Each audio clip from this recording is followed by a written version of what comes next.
Depuis le mois de mars, l'Algérie a beaucoup changé. Le mouvement populaire qui a rassemblé pendant plus d'1 an des millions de personnes semble s'être volatilisé. Le confinement sanitaire imposé ici comme ailleurs a eu un effet majeur.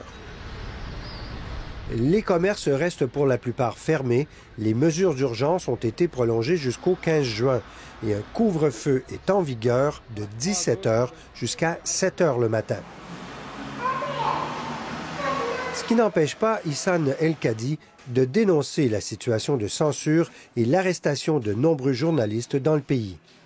Le dernier en date, c'est notre collègue Khaled Drani, qui est le présentateur vedette de notre émission vedette, le Café Presse Politique, et qui a été embastillé à exactement 60 jours pour exercer son métier. Alors là, si tu es correspondant, tu n'existes pas. Le correspondant de la chaîne française TV5 Monde et de l'organisation Reporters sans frontières est en détention depuis le 29 mars.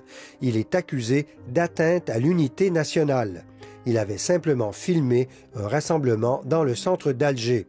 Selon ses avocats, le journaliste risque jusqu'à 10 ans de prison. Des journaux et des sites d'information ont aussi été verrouillés par le régime. La station privée Radio M, comme d'autres, est désormais interdite dans le pays.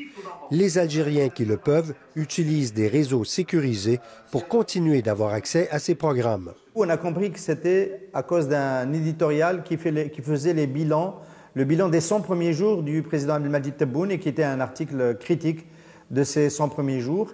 Le ministre de la Communication a même évoqué la possibilité d'une poursuite pour diffamation parce qu'il considère que l'article a été diffamatoire. Moi-même, je suis celui qui a signé cet article et je l'assume de bout en bout.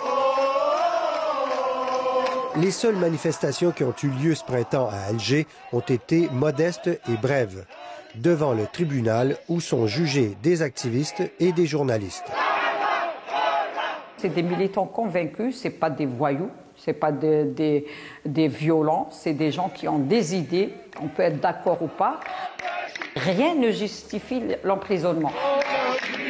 Au cours des derniers mois, une bonne 50aine de personnes ont été arrêtées pour des faits reliés à la révolte populaire.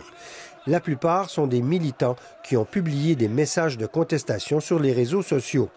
Et les sentences sont lourdes, 8, 12 et même 18 mois de prison. C'est lourd surtout en ces temps de corona. Les Algériens sont particulièrement inquiets et là on envoie des jeunes, des pères de famille en prison. On profite du confinement, qu'il n'y ait pas de mobilisation pour défendre ces personnes, pour faire le maximum d'exemples à ne pas suivre. L'élection controversée du président Abdelmadjid Tebboune, un ancien ministre du président déchu Bouteflika, a raidi le climat dans le pays. La population a compris que malgré le faible taux de participation, cette élection imposée annonçait une volonté de mettre fin à la contestation populaire. Et puis, la crise de la COVID-19 est arrivée. Le régime souffle le chaud et le froid. D'un côté, les arrestations nombreuses pour délit d'opinion et de l'autre, parfois, la libération avant terme de certains militants politiques. Dans mon cas, évidemment, il y a toujours un risque que cette procédure ne débouche sur une incarcération.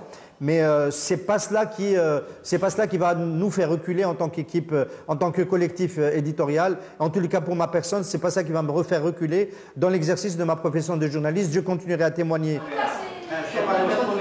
Entre-temps, Radio M a perdu plus de la moitié de son auditoire et les annonceurs commencent à manquer. Tous les médias ont compris le message. Les grands journaux ont accepté des compromis éditoriaux pour rester en vie. Message de Montréal pour adresser ma solidarité et mon soutien à tous les détenus politiques. Pour le moment, la plupart des Algériens n'osent plus critiquer le régime. Ce sont ceux de l'étranger qui reprennent le flambeau. Un regroupement international récemment mis sur pied a organisé un concert virtuel en appui aux détenus d'opinion.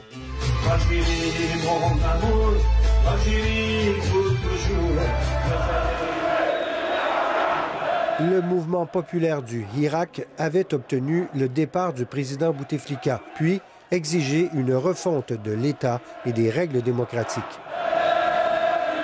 Les manifestations vont reprendre, il n'y a aucun doute là-dessus. Un mouvement si vaste qu'il n'est certainement pas disparu malgré les effets de la pandémie. Il y a un gros potentiel de combativité qui est toujours en place et qui va s'exprimer dès que les conditions sanitaires le permettront.